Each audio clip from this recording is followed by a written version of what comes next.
नमस्कार भाई.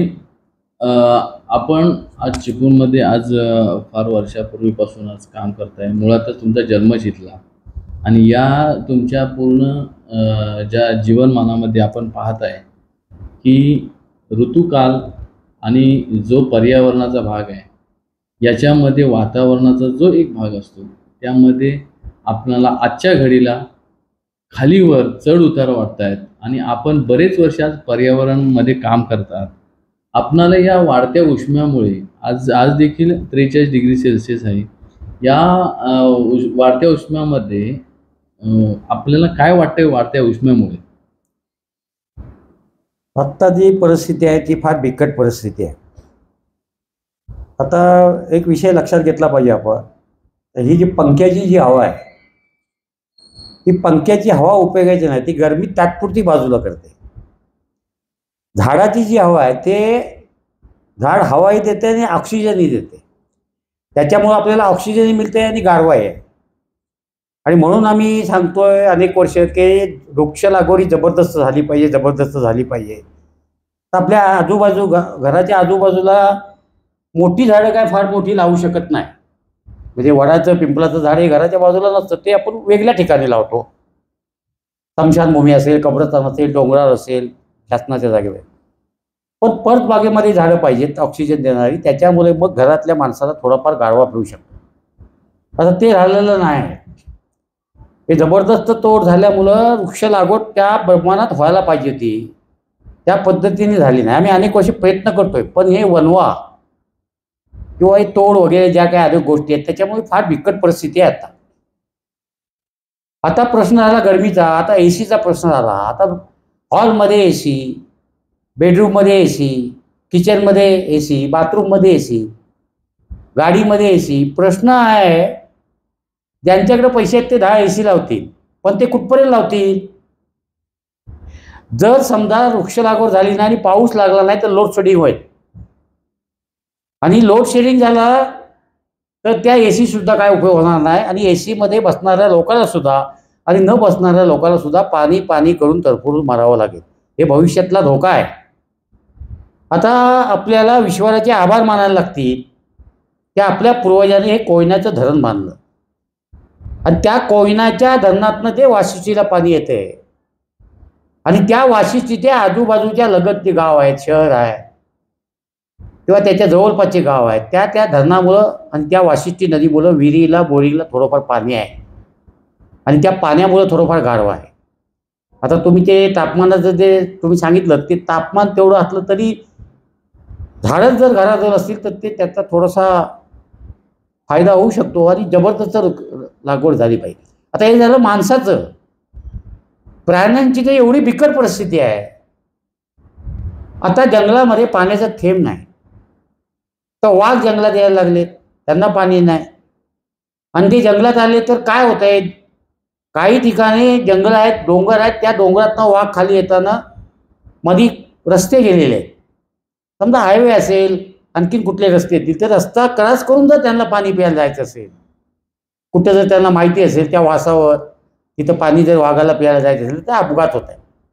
सर्पाला पाणी नाही, किडी मुंग्याच्या जंगलामध्ये तरफडत आहेत त्यांना पाणी नाही. एवढी बिकट परिस्थिती झालेली आहे. आता डिस्लरी वॉटरच्या जे आपण बोलतो, डिस्लरी वॉटर सगळ्यांनी पाण्याची होतील, ती किती दिवस होणार आहे? जिथपर्यंत पाणी आहे तिथपर्यंत ते पाणी बाटलीमध्ये भरले जाईल. नाही तर मग आता बघितलं काय काय ठिकाणी ग्रामपंचायतीने काय नगर परिषदेने पिंजरे टाकलेत, त्याच्यामध्ये अशा बाटल्या टाकल्यात खाली.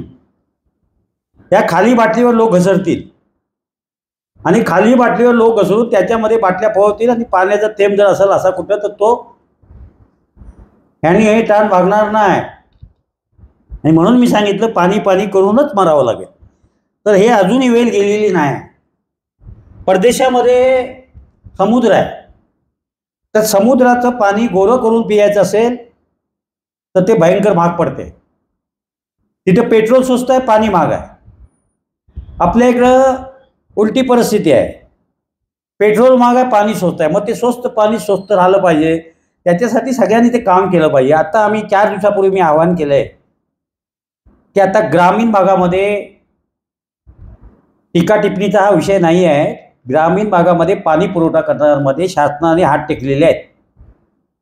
चिपळूणची परिस्थिती अशी आहे, आम्ही सांगितले कंपनीचे सगळे टँकर तुम्ही ताब्यात घ्या, जिल्हा अधिकाऱ्यांना ते अधिकार आहेत, सगळे टँकर घ्या, तुम्ही प्रायव्हेट टँकर घ्या, त्याच्यामध्ये पाणी भरा, ते जाऊ दे खेडेगावामध्ये. पाहिजे त्या पद्धतीने पाणी पुरवठा अजूनही होत नाही आहे. सगळे लोकप्रतिनिधी, सगळ्या जे कोण आहेत त्यांनी सगळ्यांनी त्यांना सांगून झालेलं आहे, आम्ही सांगून झालेलं आहे. तर नेमकी त्यांची काय अडचण आहे, त्यांची डिझेलची अडचण आहे, गाड्यांची अडचण आहे, त्याच्या बाबतीत अजूनही ते काय बोलायला तयार नाही. आणि खेडेगावामध्ये पाण्याची एवढी बिकट परिस्थिती झालेली आहे. म्हणून मी तुम्हाला सांगितलं 4 दिवसापूर्वी मी आवाहन केलेलं आहे की 20 लिटर, 10 लिटर आणि 5 लिटर असे जर कॅन कुणाकडे असतील तर त्यांनी ते कॅन आम्हाला द्यावेत, किंवा त्यांनी त्या कॅनमध्ये स्वतः नदीतलं वाशिष्ठीतलं पाणी भरून ते पाणी ज्या ठिकाणी नाही आहे तर थोडंफार पाणी जंगलामध्ये म्हणा किंवा जिथं अजिबात पाणी नाही तिथं जर त्यांनी मोटरसायकलला बांधून जाताना सावकीत जाऊन सावकीत येऊन जर पोच केलं तर फार हे पुण्याईचं काम आहे. आता आपण फार पूर्वी आपल्याला ॲम्ब्युलन्स लागायच्या, अजूनही आवश्यकता आहे ॲम्ब्युलन्सची, ती गोष्ट नाकारता येणार नाही. पण त्या ॲम्ब्युलन्सच्या बरोबर आता त्याच पद्धतीने पाण्याचे टँकर ठेवावे लागतील. बरोबरच एक मी प्रश्न विचारतो तुम्हाला की आता ठिकठिकाणी महानगरामध्ये पाणपोईची एक उपक्रम राबवलेला आहे. मग पाणपोईचा उपक्रम आपल्या चिपळूण शहरात का अजूनपर्यंत का थांबवले किंवा का राबवलेला नाही? नाही, काही संस्था, काही संघटना आहेत त्यांनी त्या पाणपोईचे शहरामध्ये केलेले आहे. पण तसं बघितलं तर शहरामध्ये टंचाई नाही आहे ना.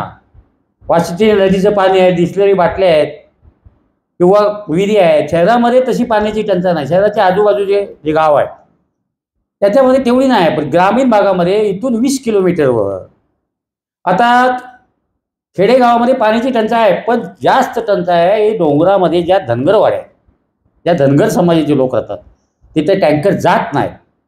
टँकरच नाही यांच्याकडं, ते जातील कुठले? त्या लोकांसाठी काय करायचं? आणि म्हणून त्यांनी संपर्क दिला. मी माझ्या लोकांना नंबर दिलेला आहे. 5 लिटरचा कॅन अशासाठी, 5 लिटरच्या कॅनमध्ये पाणी कमी राहतं, पण 5 लिटरचा कॅन वाशिष्ठी नदीमध्ये पाणी भरून आपण जर समजा दोन्ही गोष्टीचा फायदा आहे त्याच्यामध्ये.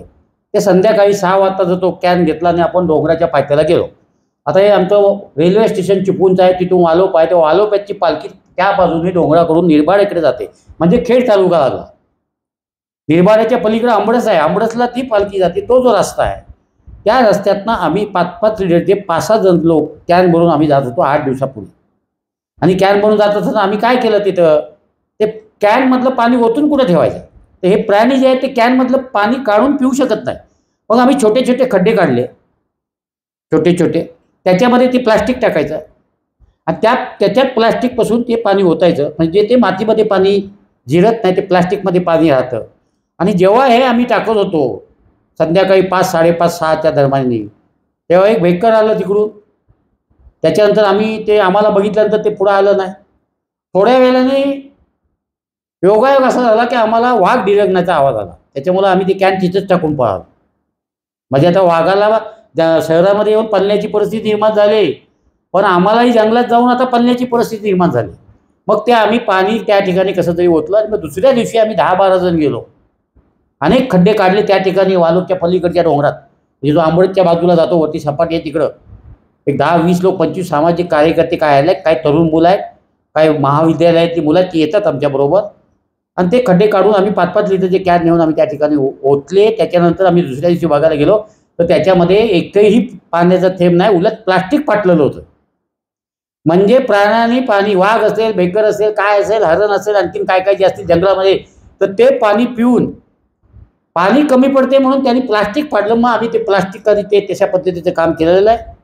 अशा पद्धतीचे काम करणारे जे कोण तरुण असतील, मग ते महाविद्यालयातले असतील, कोण सामाजिक संस्थातले काय असतील, त्यांनी माझ्याकडे संपर्क साधावा. आम्ही त्यांना पत्ते देतो, आम्ही त्यांच्यावर जातो, आम्ही त्यांना दाखवतो. असे 5-5 लिटर, 10-10, 20-20 लिटरचे कॅन मोटरसायकलला पद्धतशीर बांधून झूममध्ये गाडी न चालवता त्या ठिकाणी त्यांनी जाऊन, कसं आहे कमी जाग्यामध्ये जरी 4 व्हीलर गाडी गेली नाही तरी 2 व्हीलर ही गाडी त्या ठिकाणी जाऊ शकते. त्यामुळे ते छोटे खड्डे काढायचे, त्याच्यामध्ये प्लास्टिक टाकायचं, ते पाणी त्याच्यामध्ये ओतायचं. म्हणजे जे प्राणी, मुंगी जे काय असतील, विंचू असतील, सर्प असतील, काय असतील, हे सगळ्या लोकांची आवश्यकता आहे ना आपल्याला.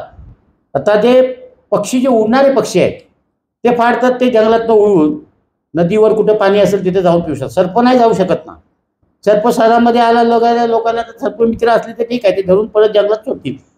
तर जंगलात का सोडतो सर्प आपण, की तो सर्पाची आवश्यकता आहे, तो जिवंत राहायला पाहिजे मग सोडतो. आता त्याला पाणीच प्यायला नाही तर करणार काय. त्यामुळे जंगलामध्ये पाणी ओतून ठेवण्याची फार आता आवश्यकता आहे 2 महिने. आणि ते काम जे कोणी करायला तयार असतील त्यांनी माझ्याकडे संपर्क साधावा. कोणी कॅन दिले तर आम्ही घेऊ. आमचे चिपळूण पर्यावरण जी संस्था आहे, आम्ही कुणाकडेही पैसे मागत नाही, आम्ही पैसे घेत नाही, आम्हाला पैशाची आवश्यकता नाही. आम्ही प्रॅक्टिकली काम करतो. 20 लिटरचे 10 लिटरचे कॅन त्यांनी स्वतः घेऊन पाणी कुठं नेऊन ठेवायचं ते आम्ही सांगतो. त्यांनाही माहिती आहे, काही लोक ठेवत आहेत. नंतर नानासाहेब धर्म अधिकाऱ्यांचे जे काय कार्यकर्ते आहेत, त्यांचे जे काही शिष्य आहेत, ते सुद्धा चांगल्या पद्धतीचं काम करतात. झाडाला स्वतःहून गाडीला कॅन बांधून पाणी नेऊन ओतण्याचं अशा अनेक संस्था आहेत चिपळूणमध्ये, जिल्ह्यामध्ये अनेक संस्था आहेत. त्यांचे खरोखर आभार मानले पाहिजेत. अशा पद्धतीचं काम आपण हे मोबाईल हे सगळं आता बघत बसण्यापेक्षा, जास्त टी व्ही बघत बसण्यापेक्षा 2 महिने आपण जरा या पक्ष प्राणीसाठी काम करूया. आणि हे मोबाईलचा जो विषय आहे तो जरा थांबवला पाहिजे आपल्याला. आणि त्याच्यामध्ये काय दाखवतात ते आपल्याला माहिती आहे. त्यामुळे त्याच्या वाईट गोष्टीच्या नादाला जास्त न लागता, मी अनेक वेळेला सांगतो की ज्यांनी मोबाईलचा शोध लावला तो विज्ञान आहे, आणि ज्याला वापरता येत नाही ते अज्ञान आहे. त्यामुळे ते जरा विषय बाजूला ठेवून या वाशिष्ठी नदीतलं पाणी 5 लिटर का होईना, 5 लिटर पाणी वाशिष्ठी नदीतलं जर जंगलामध्ये नेऊन स्वतःचा खड्डा काढून त्याच्यामध्ये जर आपण ओतून ठेवलं तर तुम्ही दुसऱ्या दिवशी सकाळी जाऊन बघा, त्या ठिकाणी पाण्याचा थेंब नसतोय. म्हणजे जंगलामध्ये पाण्याची आवश्यकता आहे. हे प्राण्याचं झालं, माणसाचंही पाण्याची आवश्यकता आहे. आता ही आचारसंहिता आहे, निवडणूक आहे. आम्ही कुठल्याही राजकीय पक्षाला आव्हान केलेलं नाही, त्यांना आम्ही करणार नाही. त्या भानगडीमध्ये आम्हाला काही जायचं नाही. तो आमचा विषय सध्या नाही आहे. आम्हाला हे आत्ता आमचा विषय आहे. लोकशाहीच्या पद्धतीने मतदारांचा हक्क जो बजवायचा ते सगळे लोक बजवतील, आम्हीही बजवू. तो प्रश्न इथे येत नाही. ते तो मतदाराचा हक्क बजावणार आहे. ज्या देशामध्ये आपण राहतो तिथं आपला अधिकार आपण बजवायचा आहे. पण हे जे काम आहे आत्ता जे आपण हातात घेतलेलं आहे, ते सगळे मिळून जर आपण केलं तर जंगलामध्ये आणि माणसाला पाणीसुद्धा, आपण कोरोनामध्ये अनेक प्रकारच्या डिस्लरीच्या बाटल्या वाटल्या. कोरोना होतं त्यावेळेला, त्या पाणी त्या ठिकाणी आपण दिलं ते. पण आता तेवढं ते सोपं होणार नाही. ग्रामीण भागामध्ये जाऊन पाणी डिस्लरीच्या वाटण्याचं टँकर, आणि ते पाणी पुरवठा होणार नाही. 50, 55, 60, म्हणजे 100, 150 घरांच्या वाड्या आहेत. एका घरामध्ये 10 माणसं आहेत. एका माणसाला 5 लिटर जरी पाणी धरलं तरी एका घरामध्ये किती पाणी लागेल. आणि जे पाणी वापरत आहेत, जे रिमोटमध्ये जे पाणी वापरलं जातं टॉयलेटला, एक नुसतं गडगड फिरवलं की 15 लिटर पाणी एका माणसाला जातं आहे. 10 माणसं जर एका घरामध्ये असतील तर किती पाणी वाया जाते एवढं लक्षात ठेवा. तिथं पाण्याची तेवढी काय आवश्यकता नाही. त्या कामासाठी पाण्याची आवश्यकता आहे, पण त्याच्यामध्ये आपण बचत करूया, एवढीच माझी सगळ्यांना हात जोडून विनंती आहे.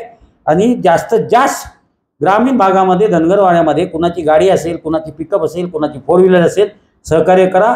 आपण जाऊ त्या ठिकाणी, कॅन भरू, बॅरेल भरू, आणि 2 महिने लोकांना पाणी प्यायला देऊया. हे चांगलं पुण्याईचं काम आहे. याच्यासारखं दुसरं पुण्याईचं काम कुठं असू शकेल असं मला वाटत नाही. प्रत्येक धर्मामध्ये, प्रत्येक समाजातल्या माणसाने त्या धर्माच्या पद्धतीने त्यांनी ते प्रयत्न करावी. त्याच्याबाबतीत आमचं काय म्हणणं नाही. त्याच्याबरोबर हे जर केलं तर आणखीन पुण्य लाभल, अशी एक माझी सगळ्यांना पुन्हा एकदा हात जोडून विनंती आहे.